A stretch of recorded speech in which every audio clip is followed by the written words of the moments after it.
Meu nome é Sandro Despotópolos, né? As pessoas me conhecem como Sandro Grego.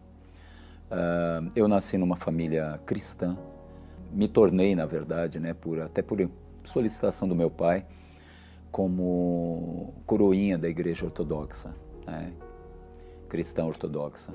Na Igreja Ortodoxa eu fiquei como que 3 anos, né, na Igreja Ortodoxa, participando das missas e dos rituais, normalmente nos domingos, né, fazendo o incensamento, fazendo a procissão interna dentro da Igreja Ortodoxa, né, levando o sacrário. Então eu ia adiante do Kyrie, que é na realidade o padre. Eu via que a palavra era falada, mas a palavra não entrava. Tinha algo que bloqueava, tinha algo vazio, tinha algo dentro que me fazia questionar, mas é só isso? É só isso? Cadê Deus? Onde é que está Deus? Deus é um velhinho sentado num canto do universo, rodeado de luz, cheio de anjos? Quem é Ele? Por que eu estou aqui? E quando eu perguntava, as respostas eram evasivas, as respostas eram vazias, não havia verdade, profundidade. Então isso começou a me incomodar de tal maneira que eu quis buscar a verdade. E esse foi o ponto que culminou com a minha saída, com a minha inconformância com essa denominação, vamos dizer assim, porque eu queria saber mais de Deus, sempre quis saber mais de Deus. Eu entrei para o budismo, estudei o budismo, estudei o shintoísmo, que também é japonês, depois eu passei para estudar o taoísmo chinês, a filosofia de Confúcio, enfim, fui seguindo nesta linha, passei para o hinduísmo. No hinduísmo eu busquei a verdade também através dos deuses indianos, entender a cultura indiana que é milenar. Fui em denominações cristãs, fui em denominações evangélicas, de entrar, de estudar, de saber, de participar. E nisso não me satisfez, eu entrei na magia, mas aí entrei na alta magia, ritual de magia e teurgia prática. Eu creio que muito mais do que 2.200 livros, 2.300 livros, algo nesse ínterim, sobre todos os assuntos. E o que eu estou recebendo é problemas, desespero, traição, erro, perdas. Por que eu estou passando isso? Eu cheguei a ter empresa, eu cheguei a ter carros, eu cheguei a ter imóvel e eu perdi tudo e de repente perdia tudo. Ao longo dessa carreira eu perdi, por exemplo, 6 noivados, eu não conseguia me firmar sentimentalmente. Eu não tinha mais controle sobre as minhas emoções, sobre os meus pensamentos, eu não conseguia dormir, eu fechava os olhos, não dormia, eu queria algo dentro de mim que me aliviasse aquilo, eu queria uma saída, eu queria um caminho. Eu pensava assim, quem é que vai me socorrer? Se as coisas que eu julgava sagradas não me respondiam, não me satisfaziam, se eu não tinha contato com Deus, eu não sentia Deus próximo de mim, eu não conseguia ouvir a voz de Deus, não sabia o que fazer, eu estava completamente desorientado, perdido. Eu falei, meu Deus, o Senhor tem que aparecer em algum lugar, o Senhor precisa aparecer para mim em algum lugar, eu preciso entender quem é o Senhor, eu preciso saber quem é esta força que dirige tudo. Se o Senhor é meu Criador, se o Senhor é meu Salvador, está me salvando do quê? E mudando as estações, eu ouvi uma palavra de uma pessoa que eu não conhecia, convidando para uma reunião que, olha, você vai conhecer o caminho, olha, você vai saber da verdade, olha, você que está aí no auge do desespero, pensando em cometer uma bobagem, né, uma besteira, venha que a sua vida vai mudar.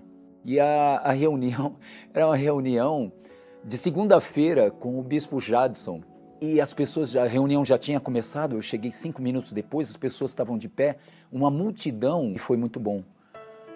Eu percebi paz, eu percebi clareza de pensamento, eu comecei a me entender novamente.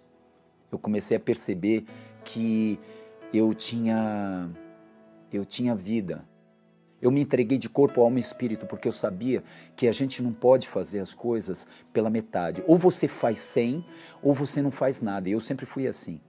As pessoas diziam que você é 8 ou 8 mil, né? Então, eu sou assim, ou tudo ou nada. Então, eu me entreguei de corpo, alma e espírito. Então, em 3 meses eu me libertei. Eu literalmente fiz uma pilha e queimei tudo que fazia referência ao meu conhecimento anterior, porque eu cheguei à conclusão de que tudo aquilo lá mais me trouxe vazio e confusão. Eu fazia orações e as orações vinham em forma de resposta. Eu perguntava coisas aos pastores, as minhas dificuldades, as minhas dúvidas, aos obreiros, e eu tinha resposta.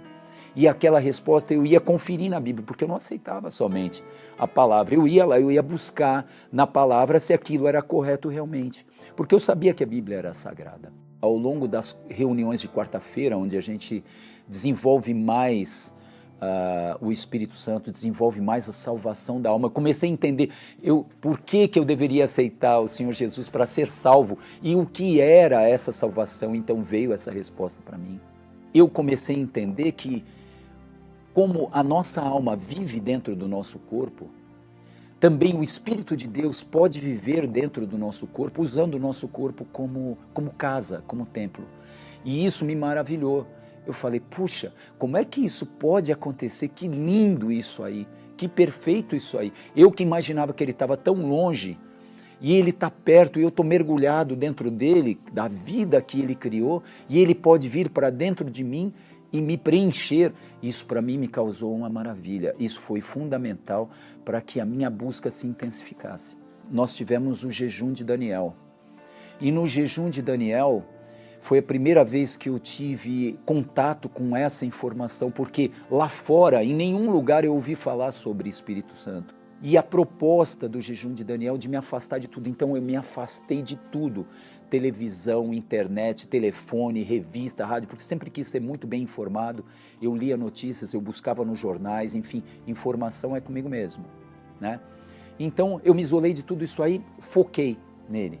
E aí eu fui na quarta-feira, e naquela quarta-feira o bispo Edir Macedo estava presidindo a reunião, realmente, foi uma reunião muito forte. No final ele fez uma busca muito forte e ele ministrou, ele falou, você que não recebeu ainda o Espírito Santo de Deus, que fez o jejum de Daniel, que busca e que quer o Espírito Santo, receba. Eu me lembro até hoje como ele disse. E naquele momento eu tive essa bênção, essa misericórdia, esse favor maravilhoso de Deus. Só as lágrimas corriam numa alegria, numa felicidade, numa paz tão grande, que eu parecia que eu tinha 2 metros de altura. Eu me senti inteiro cheio de luz. Foi a coisa mais marcante, mais linda que já aconteceu comigo. E aí eu entendi Deus dentro de mim. A partir daquele instante, eu saí, parecia que eu estava pisando em nuvens. Eu saí de lá sem saber o que fazer do ponto de vista físico. Eu sabia que eu tinha que voltar para casa, mas eu queria falar para todas as pessoas o que tinha acontecido comigo. Falar, gente, Deus existe. Ele foi mudando a minha vida de dentro para fora, a minha vida espiritual primeiro, depois a minha vida financeira, depois a minha família, depois a minha vida sentimental foi mudada, tanto é que eu casei novamente, né? E nós hoje estamos juntos na fé. Então nós temos hoje uma vida estruturada, nós moramos na nossa casa, nós temos carro, nós temos, este ano, nós temos a nossa empresa, Deus nos deu uma direção, nós estamos tendo oportunidade de ter a nossa própria empresa, de sermos cabeça e não cauda, para glorificar o Senhor Jesus. O Espírito Santo não tem preço, ele é o maior tesouro que a gente pode ter. Não há nada que se compare. Ele é quem nos guia, é quem me acorda de madrugada, quem me acorda de manhã, é quem diz o meu primeiro bom dia, é para quem primeiro eu dirijo as minhas primeiras palavras. Eu jamais trocaria o Espírito Santo por nada. Nada nesse mundo tem valor para mim. Nada. Só o Espírito Santo. O Espírito Santo não tem preço. Sem o Espírito Santo não dá para viver. Não dá para existir sem o Espírito Santo.